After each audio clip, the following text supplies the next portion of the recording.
News 24 घडामोडी, श्वास चालू घडामोडींचा।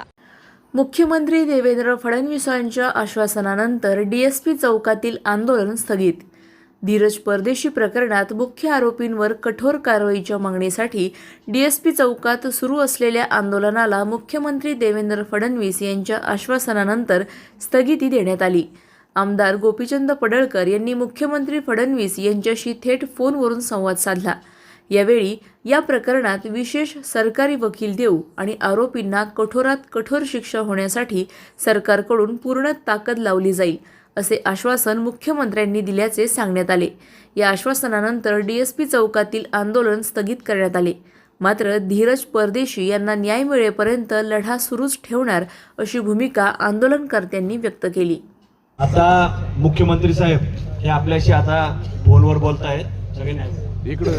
साहेब, आज इथं अहिल्यानगरला सगळे 10,000 लोक थांबलेले आहेत धीरज परदेशी यांचं प्रेत घेऊन। आपण सर्वांशी जरा बोलावं अशी विनंती आहे। ही जी धीरज परदेशी यांची हत्या झाली आहे ही अतिशय निंदनीय अशा प्रकारची हत्या आहे आणि आम्ही देखील याचा पूर्ण निषेध करतो।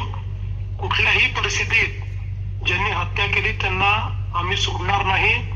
हत्यारांना फाशी झाली पाहिजे या दृष्टीनं ज्या आवश्यकता आहे मग त्याच्यामध्ये आपल्याला स्पेशल जे वकील आहेत ते वकील आपण त्या ठिकाणी देऊ।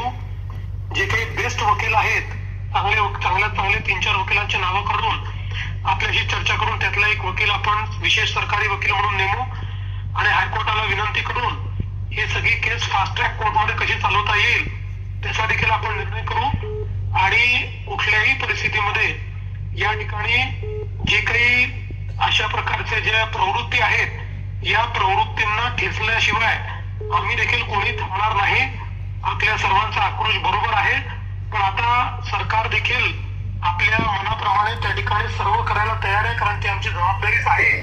त्यामुळे आपल्या सर्वांना विनंती आहे की आपण आता हे जे काही आंदोलन इथे पुकारलेलं आहे त्याच्यावर आम्ही सकारात्मक निर्णय करत असल्यामुळे आपण ते परत घ्यावं आणि त्या ठिकाणी जे काही अंतिम क्रिया वगैरे आहेत त्या आपण पूर्णपणे कराव्यात अशी आपल्या सर्वांना विनंती आहे।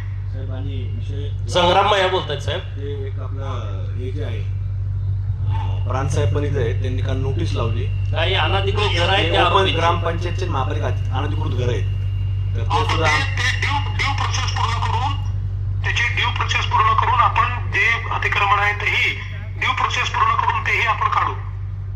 धन्यवाद साहेब, आपण दखल घेतली, आभारी आहे।